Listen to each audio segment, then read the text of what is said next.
హరే కృష్ణ.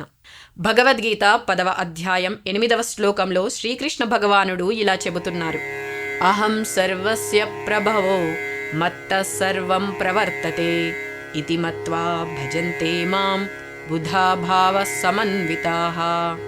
సర్వములైన ఆధ్యాత్మిక మరియు భౌతిక జగత్తులకు నేనే కారణభూతుడను. సర్వము నా నుండియే ఉద్భవించుచున్నది. ఈ విషయమును సంపూర్ణంగా తెలిసిన వివేకవంతులు నా భక్తియుక్త సేవలో ఉండి నన్ను హృదయపూర్వకంగా భజిస్తారు అని చెబుతున్నారు. ఈ శ్లోకం దేవుని ఉన్నత స్థానాన్ని స్పష్టం చేస్తుంది. ఆయనే సమస్తానికి మూలం. ఆయనే సర్వశక్తిమంతుడు, సర్వజ్ఞుడు.